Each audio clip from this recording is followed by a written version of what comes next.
Morning. We are a little bit late. My name is Sang-Hwan Song, and I'm the president of the Korean Association for Multicultural Education.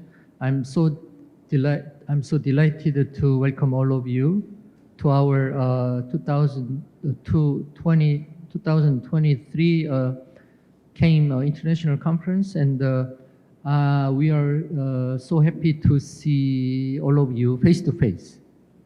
Finally. I feel like I was the cyber conference president for 3 years.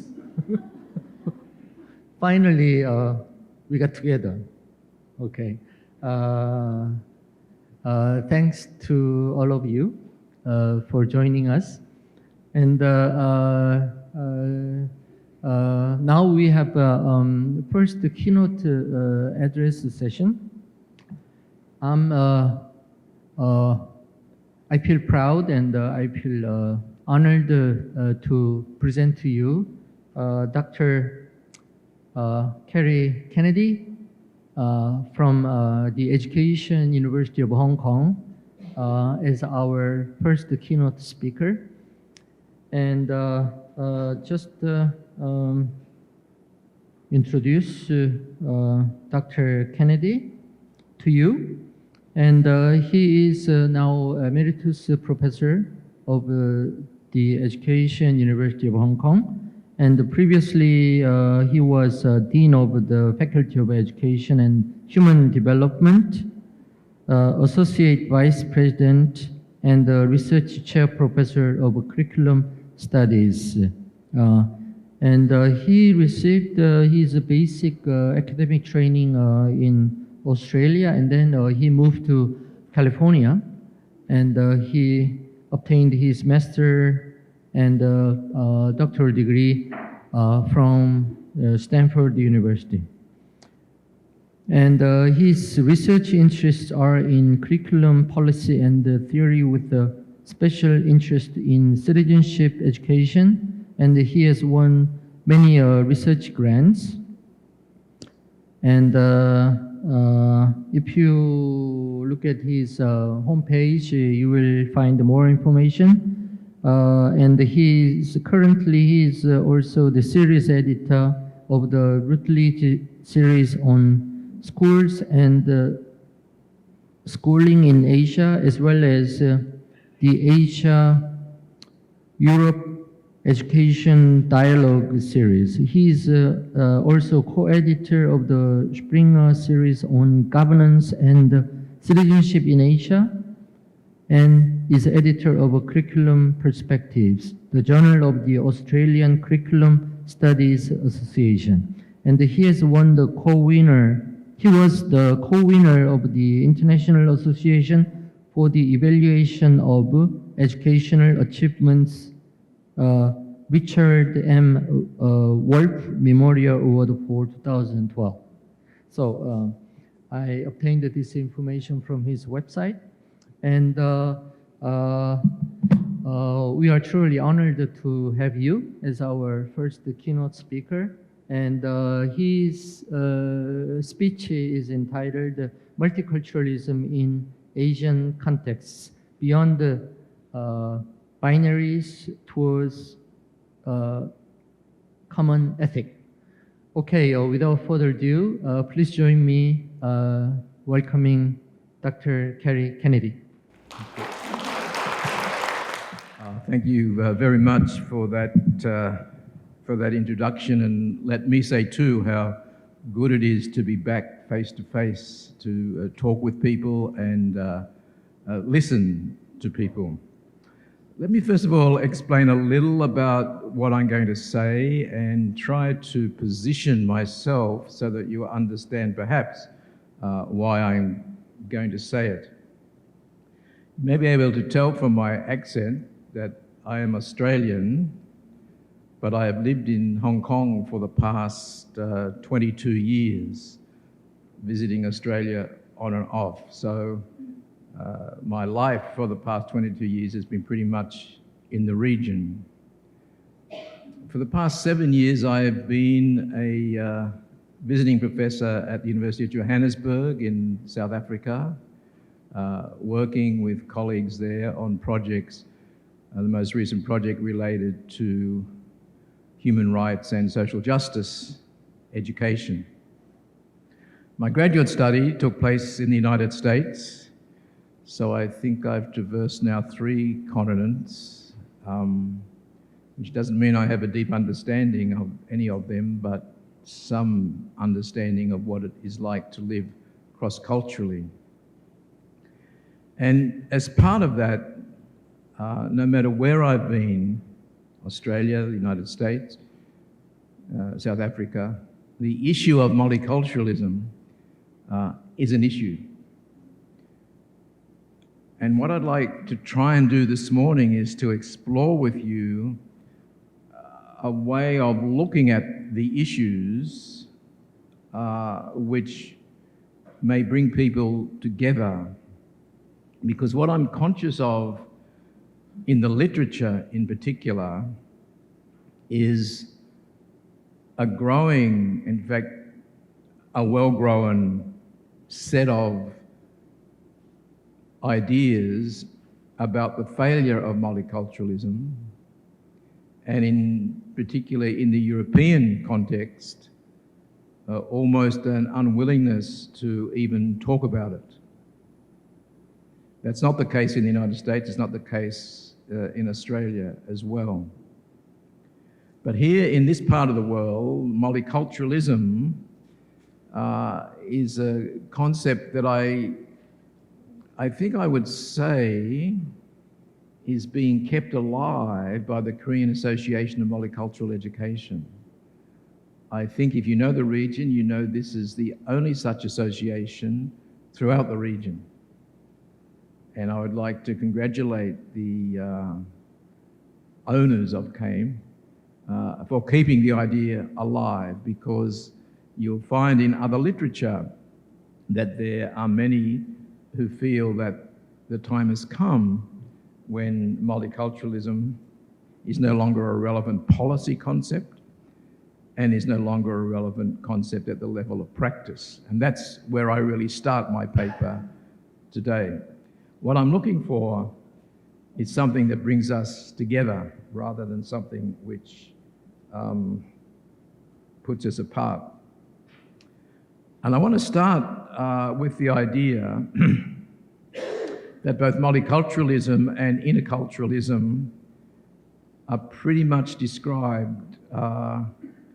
derived from Western experiences. And I use the term Western advisedly, but from experiences that are outside the region and that you're more likely to find in Western contexts than in Asian context.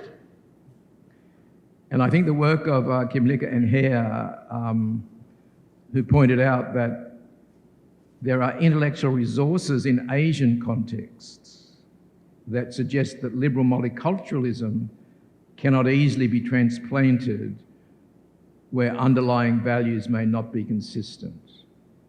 Again, there is a significant stream of literature around this issue.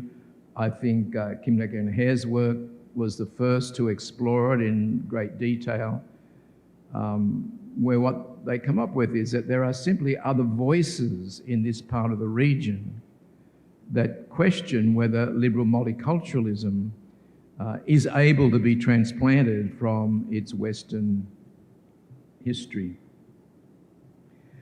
And so for many people in the region, the issue is, well, do I endorse Western multicultural values, or should I think more about Asian concepts derived from Confucianism, Buddhism, Islam, and the many folk religions that exist in the region,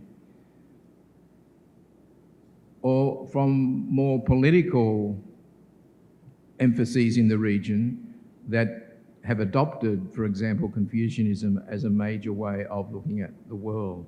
And so for people living here, there is often a tug-of-war between, well, which view of multiculturalism should I accept? Now, I don't think that one should throw away the binary between Asian and Western views of multiculturalism. But I do think we need a way to look at and analyse diversity issues so that, in a sense, we can see them in the same way, whether we live in this part of the world or in other parts of the world. So I don't think it's a matter of endorsing one or the other, but I do think we need a different discourse, we need a different way of thinking about the issues around diversity, inclusion, social justice, etc. And so identifying such a discourse is an important purpose of this paper. It's what I'm going to try and do. I'm happy to be told at the end of the presentation that I haven't done it very well and that there may be other ways of thinking about it. I'm more than happy to enter into that debate. But by the end of the session, I would like to have established at least the possibility of a new way of thinking about all the issues which draw us together here today to support the Korean Association of Multicultural Education. For me, this was a significant opportunity to rethink a lot of work that I've been doing. I'm not at all sure how it's going to fit in with what many of you will be thinking about, but at least I have an opportunity to try and fly some new ideas. A few years ago, I was asked to write a summary chapter of a book.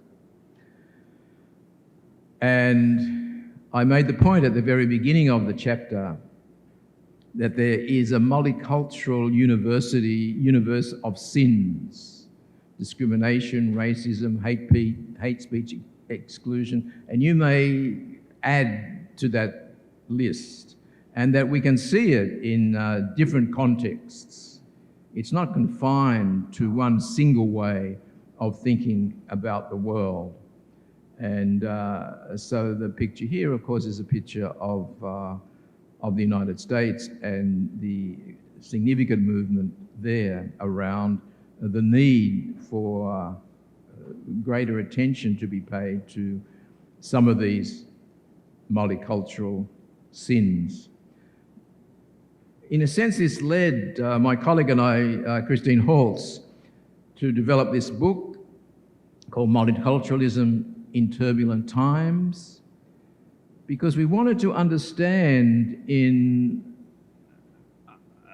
a way what was happening to multiculturalism. The prelude to this book was a series of papers that I put together as editor of the Journal of Curriculum Perspectives, looking at what was happening to multiculturalism in different parts of the world. And in this book, we focus on Asia and Europe. So we have two sections of the book. And we ask authors to explore in their context what was happening to multicultural issues and multicultural education. And what we found in both Asia and Europe,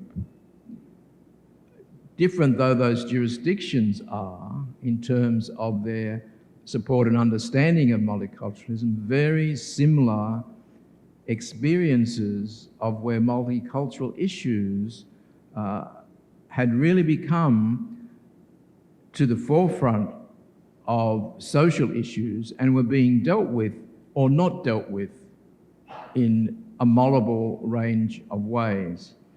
We expected there to be significant differences between Asia and Europe. That was our expectation. We found there were no differences, that people from European contexts were struggling, whether it was the teacher in the classroom or the policymaker. There were struggles to establish the importance of responding to diversity issues in whatever context was being spoken about. And so we came to this conclusion that despite the extraordinary amount of effort that people have put into thinking about and acting upon multicultural issues, that these issues continue to plague a variety of societies, both in Europe and in Asia. And we then moved to what Kim Lecker and Hare said about that in 2005, because we use the term multiculturalism very loosely. And we used it in our book to apply to issues in those different jurisdictions. But they made the point that the word multiculturalism is used in quite different ways in different parts of the world, and that it is rooted in different traditions, both Western and non-Western. And we found that that was certainly the case when we looked at what was coming from Asian contexts, that there are non-Western views of diversity. There are non-Western ways of looking at how we relate one to the other. These don't appear very much in Western contexts, but they are very much present in non-Western contexts. So we wanted to try and understand more about this binary, if you like, between Western and non-Western views of multiculturalism. And we did see it as a binary that's not often acknowledged. And it's not often acknowledged even in this part of the world, so that we latch on to Western views of multiculturalism, both here and elsewhere, without considering that it is one epistemological approach to the issue of diversity. And it's that issue which I really would like to deal with today, to explore further how one might adopt a view of diversity, equity, and inclusion that can be accepted across societies, cultures, etc. Because I don't think we should be constrained by a binary. I don't think it helps to confront the kind of problems that we identified, that Chris Holst and I identified in our book. The problems are there, they're there in Europe, they're there in Asia, and not engaging with the fact that they might be dealt with in different ways doesn't help to solve the problems. And after all, what we're largely interested in, I think, or should be, is solutions to the issues rather than ongoing debates about the nature of those issues. So, as I said at the beginning, what I want to try and do is to look beyond the binary, beyond Western and non-Western views of multiculturalism. One might talk about Western and Asian views, but I think there's a problem talking about Asian views because there's not one view that we're talking about. And that's actually true in the West as well. Because we do want to address the issues. We want to address them everywhere. Well, how might this be done? Let me, first of all, take a risk and look at the binary, just so that we have in our heads a view about what this binary is, popular term, binary. It involves a little bit of faith that when we talk about the West, we are talking about democracy, we're talking about individualism, and in my view, we're talking about secularism. Now you might say, well, this isn't true of every Western country. That's also true, but just bear with me for a few minutes. When we come to Asia, we might better think about authoritarianism, collectivism, and a range of philosophies or religions which actually provide the different voices around diversity that aren't often heard in Western contexts. Now, I can hear my Korean colleagues say, but hey, Korea is a democratic country, so it doesn't hold. But what does hold is that if you move democracy across under Asian, because that reflects what happens in this country, it's a democratic country, it reflects what happens in Taiwan, to some extent it reflects what happens in Singapore. You are still left with collectivism, Confucianism, and Buddhism. And so in Asian contexts, the contexts are much more complex because you have both authoritarian governments. One might call the government in Singapore a soft authoritarianism. One might call the government in China a more hardline authoritarianism. If you move into Central Asia, which we rarely consider, various forms of authoritarianism / democracy, so countries like Kazakhstan, for example, have some democratic structures, but are basically authoritarian government. And what this might suggest is that, well, can't democracy save multiculturalism? Because if in the West, and by the West I'm talking about countries like the United States, Australia, the United Kingdom, many European, not all European, many European countries, if multiculturalism thrives best in a democracy, and I think the literature is fairly clear that it does thrive best in a democracy, wouldn't it just be easier in Asia if every country was democratic? Then you'd solve the problem, right? Let me share some research around that issue because it's a very important issue. Let me take a look at Korea.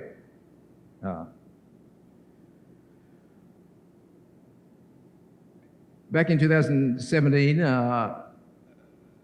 I asked a number of writers from the region to talk about what happens in terms of multiculturalism within the region. And in this paper by Kim and-jun, showed two things. Very strong support from the Korean government for the development of multicultural policy.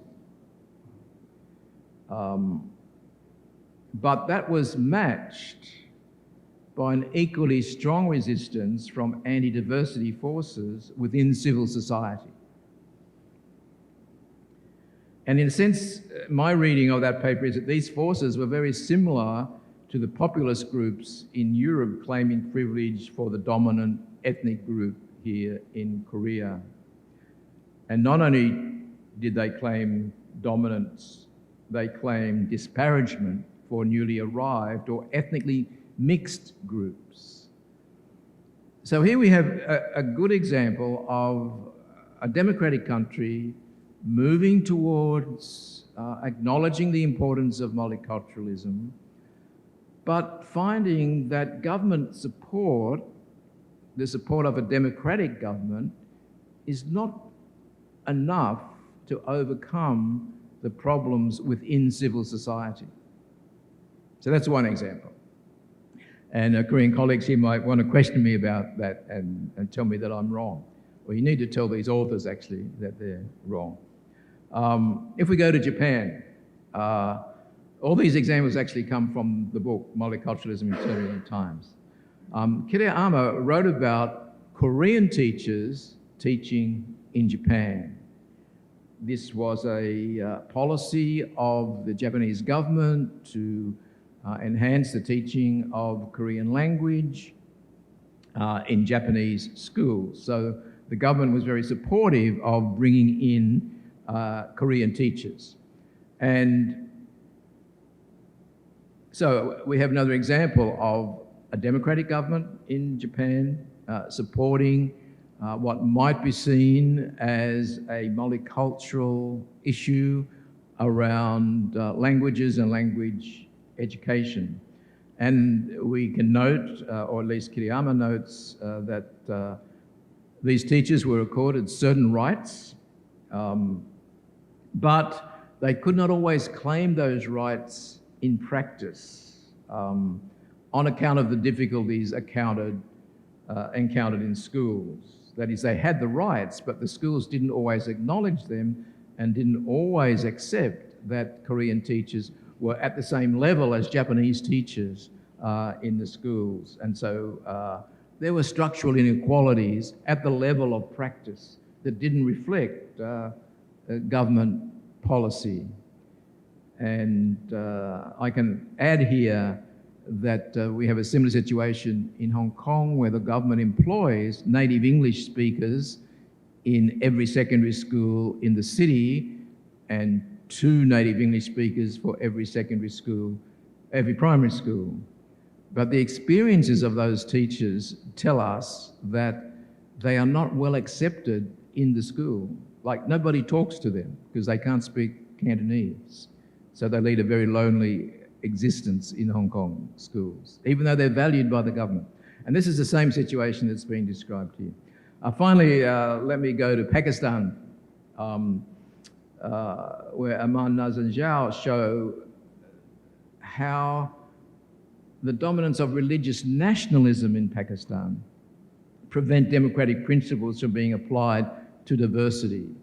And they provide examples in their chapter of ways in which, for example, only certain kinds of Muslims have access to the full range of benefits that society offers. There are only certain parts of the country that have access to the full range of benefits that the country offers. That is to say that discrimination happens towards particular groups, despite the fact that Pakistan claims to be a democratic country. So my conclusion from these studies is that while democracy, of course, is important, in these contexts it has not been strong enough to overcome either religious issues or to overcome the strengths that derive from civil society. So is there an answer? Now, in moving to this section of the paper, I want to acknowledge some work that's being done with some of my colleagues in Hong Kong. We have been working with our pre-service teachers because in Hong Kong, 3% of the school population might be classified as ethnic minorities. And in our project that we have, our aim is to equip young teachers to be culturally sensitive to the classrooms in which they're going to teach. And as part of that work, and we've started to write about it, but it's not yet published, the idea of care has emerged. But unlike some of the original thinking about care, and I'll talk about that in a minute, situated in a cultural context and not so much about the relationship between individuals, although it is about the relationship between individuals, where we have encouraged our young teachers to hear and see and feel and care for the students that they will have in their under their tutelage. So that's where the idea for us, or for me at least, has started in a project in teacher education. And it occurred to me that there was much more potential in exploring ideas about care than was evident in our project. It is there. We do think it's important, but what I want to go on with now is an exposition, if you like, of how we might explore in greater depth the notions of care and how those notions might get us over the binary of either Western or non-Western views of multiculturalism. And there's no better person to start off that review than to look at the work of Nell Noddings, whom I should say was one of my supervisors at Stanford, because she has written extensively about care and care ethics, sometimes in quite controversial ways. But Liz Jackson provides this very neat summary about, well, when we talk about care, what are we talking about? We're talking about an ethical practice. Care is something that we do, and care is a relationship. One cares for the other. And for Noddings at least, care focuses primarily on interpersonal relations, and caring as a process of caregivers with those cared for, such as children with parents and educators. And we need to keep this in mind as we go on, because it's just the beginning of an explanation of what care might mean. It is about intensive personal relationships, in the view of Noddings, at least. So it's seen as an individual process. And the question is, my question at least is, can it be exercised in broader social context? So in our project on pre-service teacher education, we took it to be a construct that had a cultural dimension to it. I think we need to understand firstly the original theoretical framing of care, and then we can understand how we might move on from it. There's no doubt that care ethics derives largely from a feminist perspective, and largely around ways in which women are seen to care for others in ways that men are not. So it has a distinctly feminist foundation to it. It is opposed to what might be seen as Kantian ethics. For the care ethicist, rationality is not the basis on which moral decisions are made, and there are no universal moral laws or moral rules to follow. Each situation is specific, and what individuals have to do is decide in that context how to care for others, and how to encourage the person that you want to care for to be cared for. That is, caring is not a one-way construct. I'm going to care for you. No. Both those who care and those who care for must be in agreement. Noddings argues strongly that large organizations cannot care for in the sense prescribed by care theory.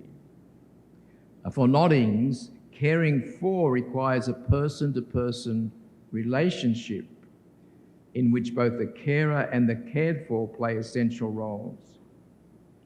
Care theorists agree that organizations, nations, and societies should care about the welfare of everyone, and that policies should be set in place in that context, but that you cannot give up the idea that at the individual level, caring is a process that is relational, that depends on the relationship between the cared and the cared for. For Noddings, that's the real work. And while she's prepared, if you like, to say there's another aspect to this, for her personally, it's about caring for. It's an individual level construct. But nevertheless, she provides an opening here, which I think is very important. And this opening is taken up by Joan Toronto, a political scientist, who asked the question in relation to American society, what if we were to say that the values of caring, and here she sets out the values of caring: attentiveness, responsibility, nurturance, compassion, and I think most care ethicists would agree that these are the basis of caring: attentiveness, responsibility, nurturance, compassion, and meeting the needs of others. But for Toronto, the task of care is to maintain, continue, and repair the world. And so we move with Toronto and a number of other political scientists as well, but Toronto is a good case study, from care that's expressed individually to care that's expressed more generically at the level of society. So when Nodding says caring for does not apply to large organisations, Toronto said that is true, and she develops the argument about where care may work to continue and repair the whole world. So Toronto's view is a view that expands the notion of caring from the individual to the social level. And you'll get lots of debate amongst the care ethicists about whether this is possible, whether it's a good thing to do or not. From my point of view, it suggests that we can engage more with caring at a different level, or at multiple levels, I think, not one or the other. How far does this view go in terms of the political framings of care? And the work of Hannah Arendt, I think, is well known.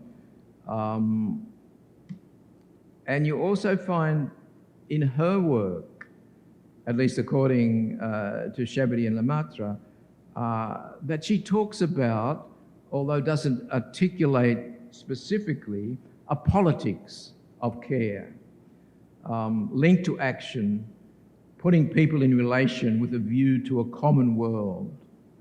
And this idea of the common world that we all share. We all live on the same planet. We share a world in common.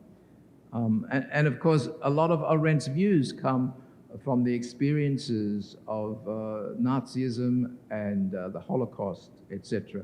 And she's writing she's writing immediately after the war. I'll look in a minute at some specific things that she said. So for Hannah Arendt, it is like trying to care for the world.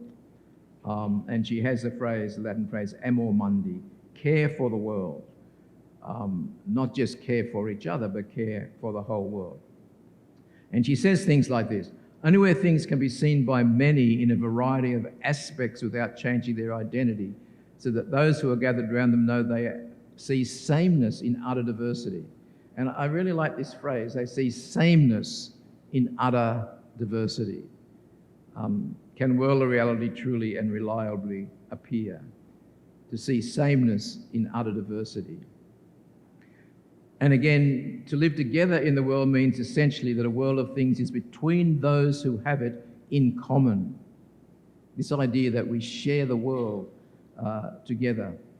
Just like a table located between those who sit around it, the world, like every in-between, relates and separates men at the same time. And so you start to see that if you put together the work of some politically oriented colleagues, that you can get a picture of care that adds to the personal dimension. But is it enough? Is it enough? What about broad cultural issues? If we can say that care takes on a added dimension when we talk about the political aspects of it, and what about the cultural aspects? There is an intriguing and significant literature that talks about the ethics of care in relation to Confucianism. It's not a literature that is in agreement. It's a literature that is in disagreement. I have only chosen the literature that's in agreement, but there is, I want to say, a significant literature that doesn't agree with the idea. Here, this author Li argued that care and the Chinese concept of ren as the key concept in each moral theory share similar characteristics. That is, care in the vocabulary of the care ethicist and the ren in the vocabulary of Confucianism share that common concept.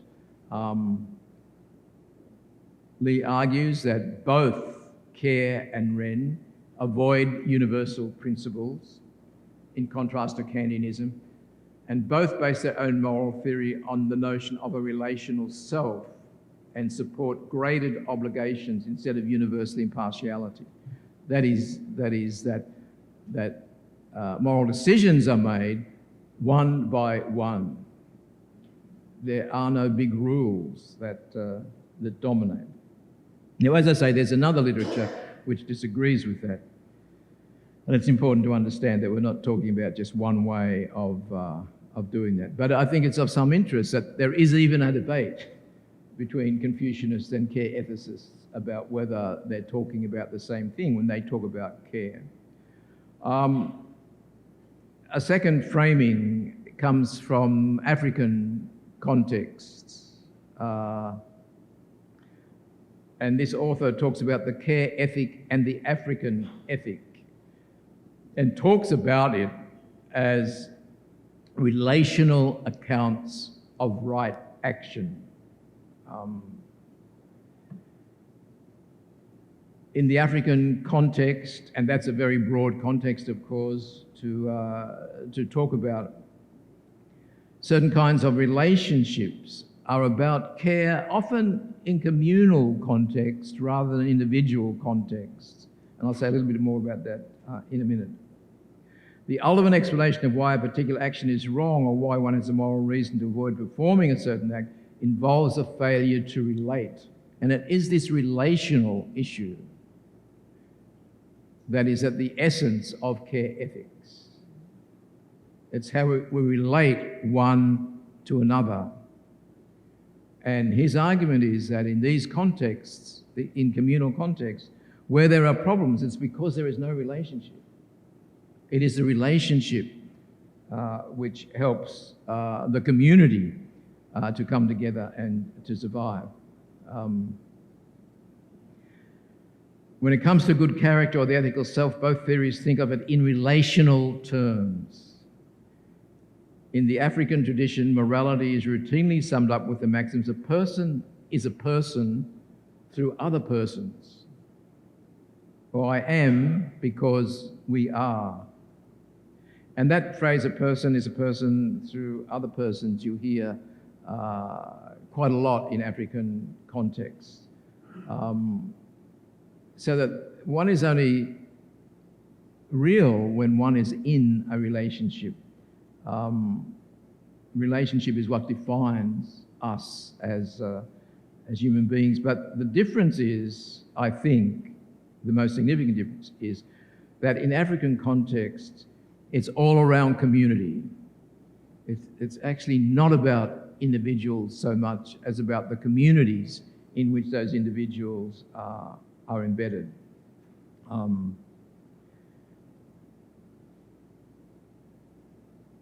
And this is some distance from where Nell Noddings is. For Nell Noddings and those who agree with her, it's about the individual, one person caring for another. In African context, it's about caring for each other in community and as part of a community.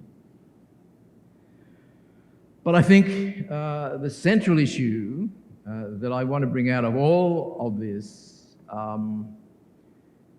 is to understand that caring for others is central to multiple forms of care ethics, whether it's Confucianism, whether it's African moral contexts. It is caring that's important, and you can have, and do have, people do have debates around all of that. It's not uncontested.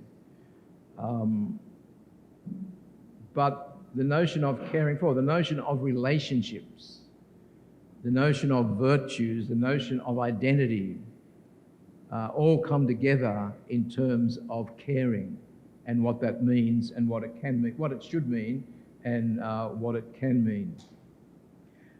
And I think I would argue that this is applicable internationally rather than just to African contexts or to US contexts or to Asian contexts.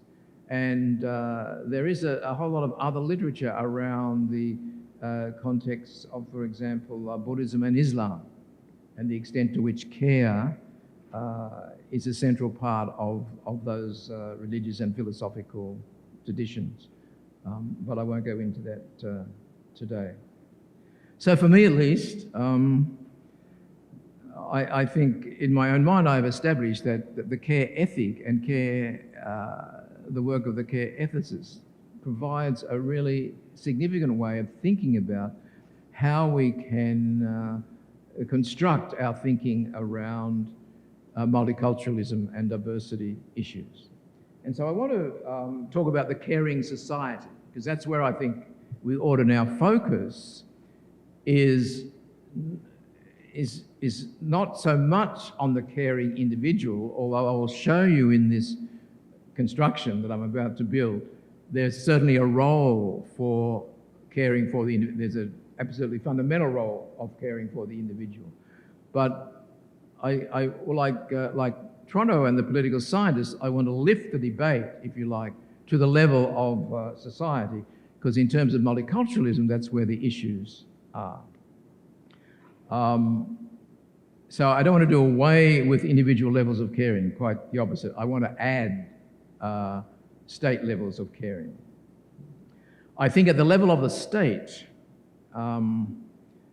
must recognise the contribution of diversity, equity and inclusion to its well-being. I think it's a general statement. That's how I would want to reconfigure, if you like, the role of the state. Now, you might take out diversity, equity, inclusion, say the state recognises the contribution of multiculturalism to its well-being. But in terms of, particularly in Europe, the literature that has criticised multiculturalism, that statement just raises fundamental issues around, well, what do you mean by multiculturalism? Are you talking about separatism? Are you talking about states within states? Are you talking about any form of social cohesion at all? And so I use the terms diversity, equity and inclusion here rather than multiculturalism. And the role at the individual level is to recognise the importance of positive relationships to the functioning of everyday life. That's pretty much a statement of what the traditional care ethicists would talk about. The role of the state is perhaps a little different. Why is it important to have two levels? Why not just settle for the extraordinary work of the care ethicist and say, well, that really gives us a basis for doing things? This is an essential part of my argument that there needs to be two levels of the caring society. Let me try and explain that, and again later on to answer any questions that you might have. The first point I want to make is that diversity, equity and inclusion are both individual and government level constructs. And they're both fundamental to multiculturalism. You can't have one without the other. You may disagree with that. The state and successive governments that control it must be committed to ensuring fairness for all. I think most governments would say that even if they don't do it. Otherwise, and this is a key point, if you withdraw from the state, for example, if you say the only thing that's important is interculturalism, as many European countries have started to say, having abandoned multiculturalism and moved to interculturalism, then you leave the state in the hands of the populists and new right radicals. That is, others will control the state. And others who are not committed to diversity, equity, and in fairness will control the state. And so that's why you need two levels. And this is an argument that Kim Licker has made in defending multiculturalism against interculturalism. That if it's all left to individuals, then there are no ways of working with, helping with those contexts, such as the anti-diversity groups here in Korea. If it's only interculturalism, then you have no mechanisms for dealing with larger level issues. If you don't have a state that's committed to diversity, equity, and inclusion, then you may as well give up, is my argument, but I'm happy to debate that. If we think that populists and new right radicals only live in Europe, have a look at the most recent Thai election. A great election. The Populist Party was defeated by a Liberal Democratic Party, not by very much, but was nevertheless defeated. There are plenty of populists in Asia. I believe there are some in the United States as well. There are some in Australia as well. And so the argument that I've been trying to push is that the caring state must be committed to diversity, equity, and inclusion to provide a macro structure in which individuals must care for each other while the state cares for them. Now that language is a little bit mixed, so I want to, in bringing this to a close, to try and be a little more specific about the language and the nature of the caring society. So really what I want to say is, instead of talking about the multicultural society, I think we ought to talk about the caring society based on the work of some of the people that I've mentioned before. But we need to have a really good handle on what this might be. And I think this quote from Toronto, it's a lot of text, so I'm sorry for that, but it brings alive, for me at least, why I want to move in this direction. And without reading it out, its essence is that throughout our whole life, we spend time caring for each other. It is a basic and fundamental issue in our lives. The second point it makes is that we are much better when we think about things together, that is, collectively. And of course, it's linked to political choices rather than to basic individual level choices. She talks about how our interdependence grows as we care for each other. And it just for me at least, it just adds some fuel to the fire about why we should talk about a caring society. But let me now provide a background that more specifically relates the role of the state and individuals. I want you to look closely at the prepositions. This is for my colleague, the linguist at the very front of the room. The argument is, Nottings's argument is that the state cannot care for. But I think you can say the state cares for and cares with. That's Toronto's term, is caring with. You could also say that the state cares about and cares with citizens and residents. And I add the term residents specifically because in much populist discourse, citizens and residents are split in half. And if you're not a citizen, you're not deserving of anything. So government, and while citizens of course play an important role, in many jurisdictions now we find there are residents, people who are not citizens, people who have come to the country through one means or another, and they too must be cared for. If you're an immigrant, you must be cared for, you must be cared about. You can't, if you're in a caring society, you can't exclude people. That's not part of diversity, equity and inclusion. So residents, whether they're citizens or not, need to be cared about, and they need to be cared with the state. But that's not enough. That provides you with a framework, because it's individuals then who care for each other. And when we say caring for each other, we need to keep in mind that I don't just decide to care for someone.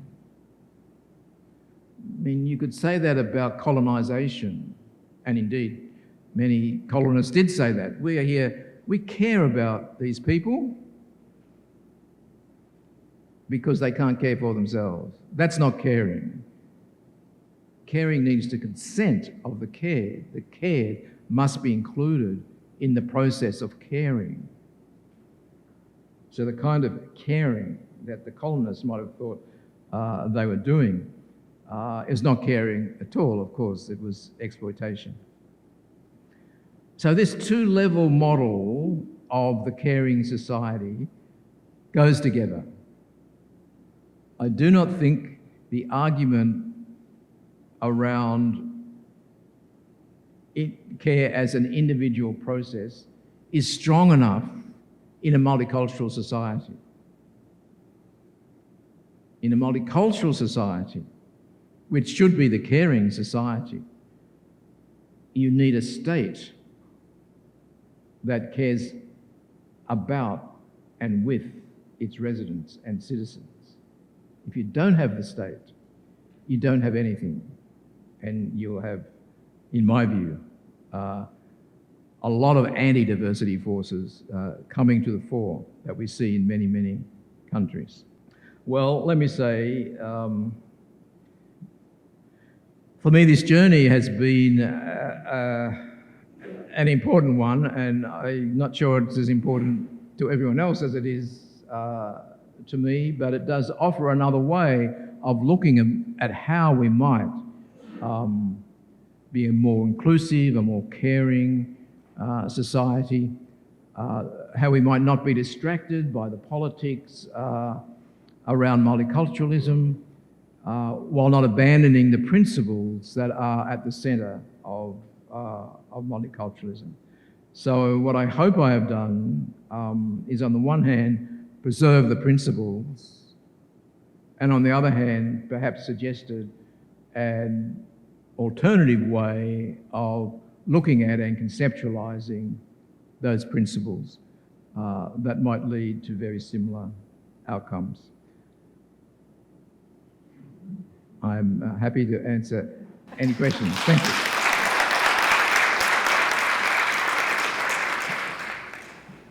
Hi, Dr. Carey. My name is Sue Kyung Min from the University of Toronto. And first of all, I would like to thank you so much for taking the time and putting forward such an important question and an issue that can really be a foundation to what this world is facing right now, stepping out of our own comfort zone and truly looking around and, caring more for what this world needs. And I guess the question that I have comes from being a Korean Canadian and having explored living in multiple countries and societies.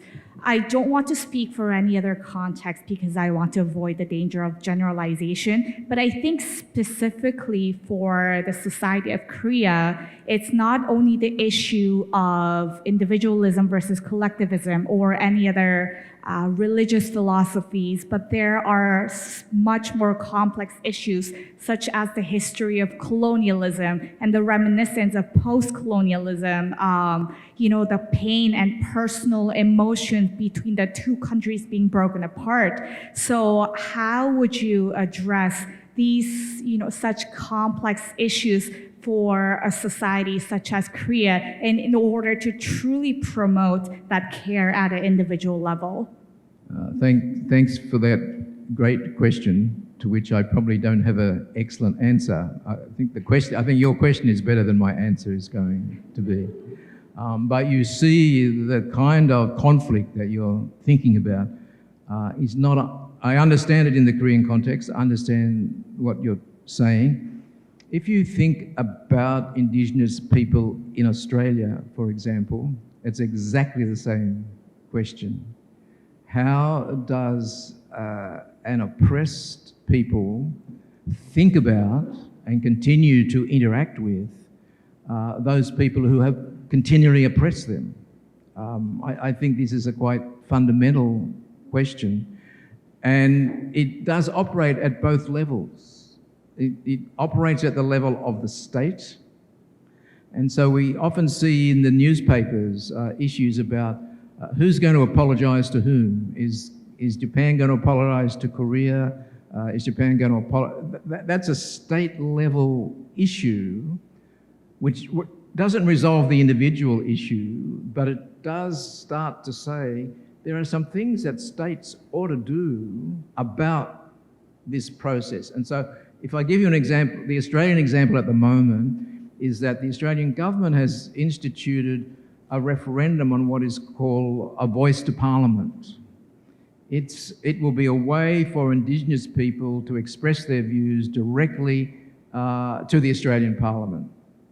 So that's a state-level solution to a really horrendous historical problem.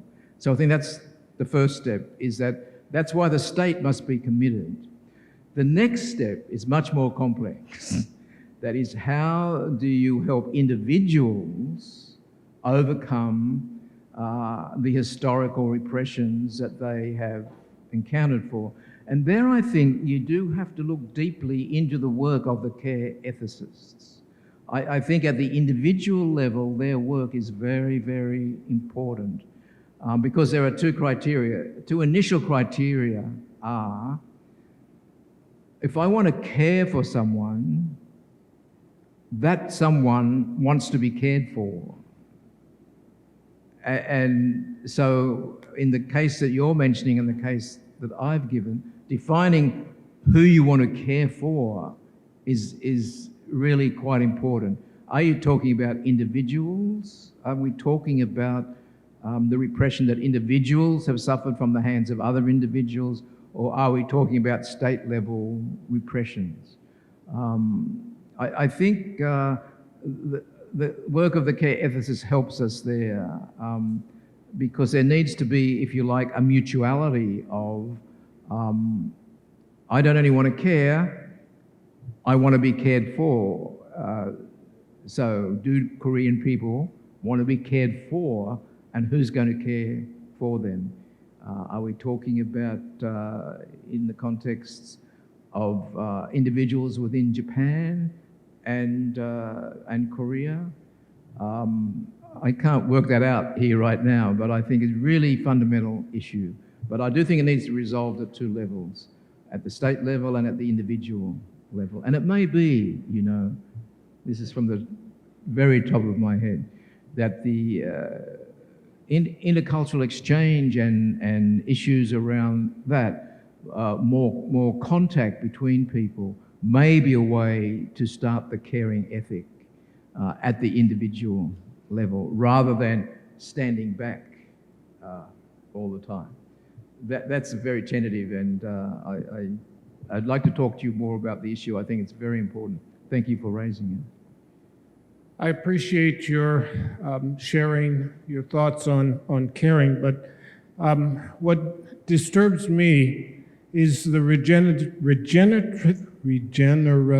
nature of racism, sexism, homophobia, and those getting in the way of caring, in addition to cultures in the United States and other Western nations labeling caring as socialists, communists, and bad. And I guess I wonder if we were to both care on an individual nature and collectively as a global society, how do you fight those isms to make caring even possible? Again, another great question. I think the questions are much better than my answers. I think my response is that if you take the two-level model, then the state has a responsibility for all of those isms that you mentioned.